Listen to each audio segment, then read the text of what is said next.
Hey folks, 125 rods here, coming at you. Get set up here. Yeah.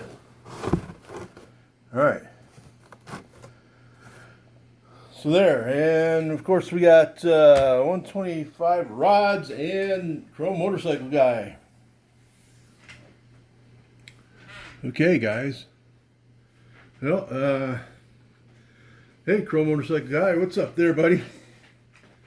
Oh yeah, I did.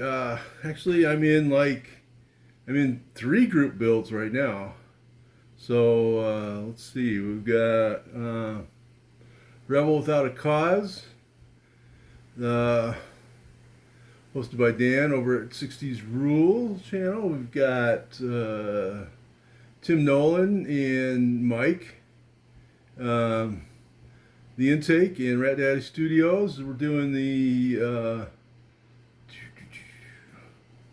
red, white, and blue, red or white or blue burgers and beer build, and we've got a box stock by Shaggy and who else we got here? Who else? Brain is and Link over at Link Scale Models over there. Sorry if I messed up your channel name there, Link. These guys are fairly new to me there, but yeah. So, and I have no idea who Shaggy is. But anyway, so that's the poop. That's what we're doing. Oh, the motorcycle? Yeah. Well, Logan? Yeah. Well, yeah. Eventually, I'm gonna get a passenger seat put on the back too. All right. Even though I won't probably do any passengers, you know. Okay. I would like to at some point figure out a better deal to hook up my saddlebags. That would be cool. Well, all right, buddy. Well, take it easy then. Happy trails, buddy. All right, guys. 125 rods here, and I'll show you what we got going on. So this is the we got the Merc. This is as done with the body as I'm going to do with the Merc. Um, you know, in the spirit of Dan the Man, using what you can, what you have around. This is spackling paste, right? And that's what I use for my body putty. And of course, you know, it was a bear. You guys probably saw my post there. What happens with that is, you know, it is real easy to work with. I've used it on a couple models, but here's what happens. So you get into this deal where say you've got a bump there, right?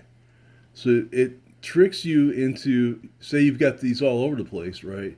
It tricks you into sanding down that bump, but then you get that. So then you fill in this, you know, and then of course you get another one of those, and it goes on and on forever.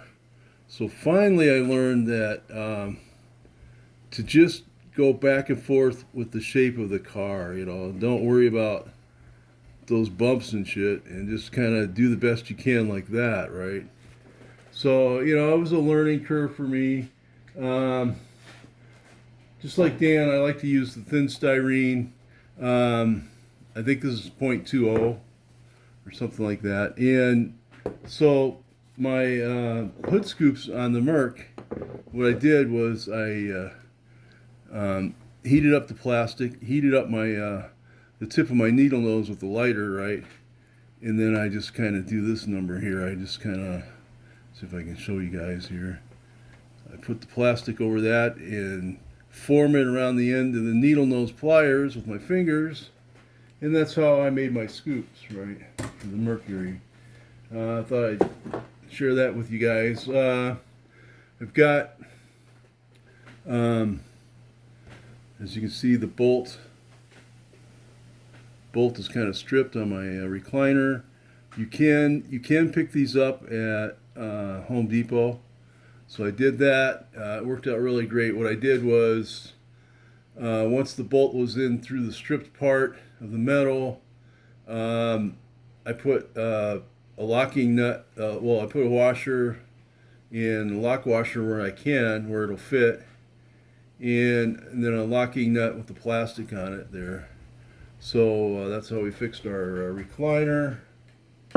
My mom used to tear those down and rebuild them all the time. I should text her and tell her what I did. She'll get a kick out of that, right? So anyway, what else we got going on here at the rod shop? Oh, we've got our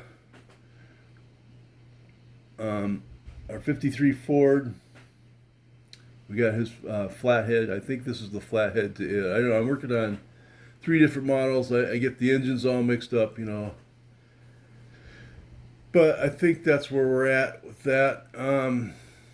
Box stock. So you can see they've got the, I don't know if you can see that, but they've got like the plugs in there already, right? So I'm glad I don't have to wire those plugs up, right?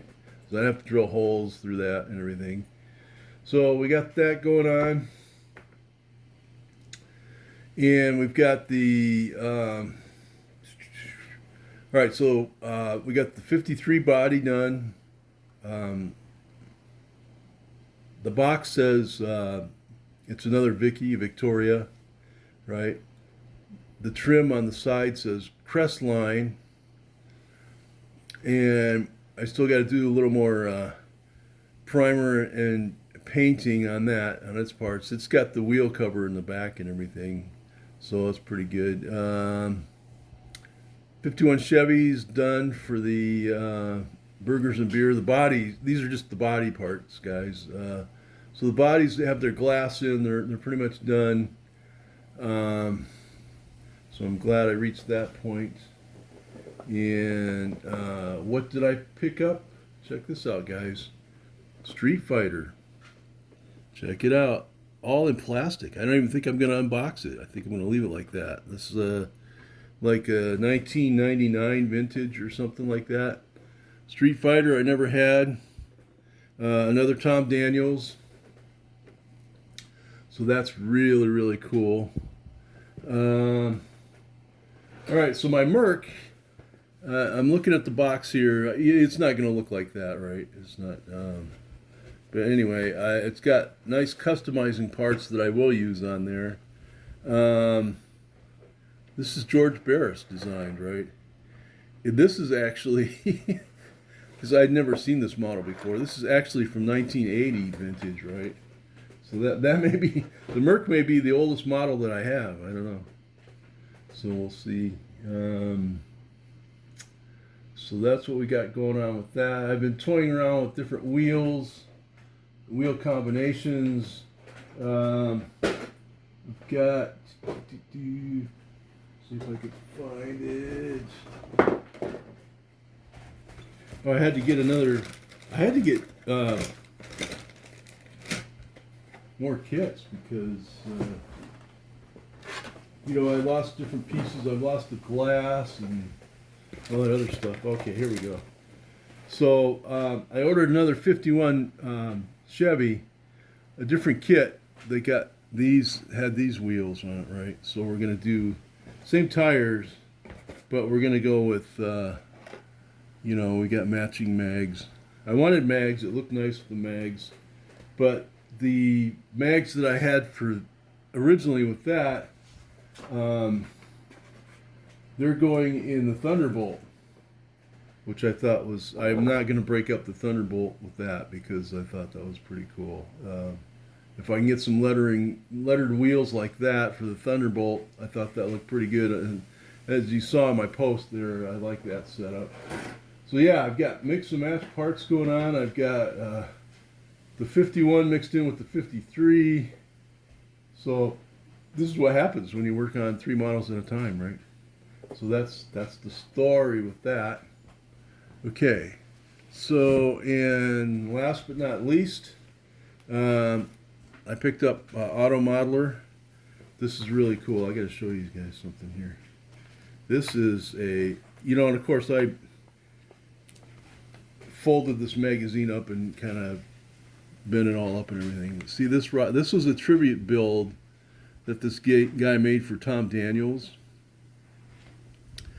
and it has a started out with a Prowler, and then he made the nose piece from an older racer kind of thing, right? And then he made this top, which I thought was really cool.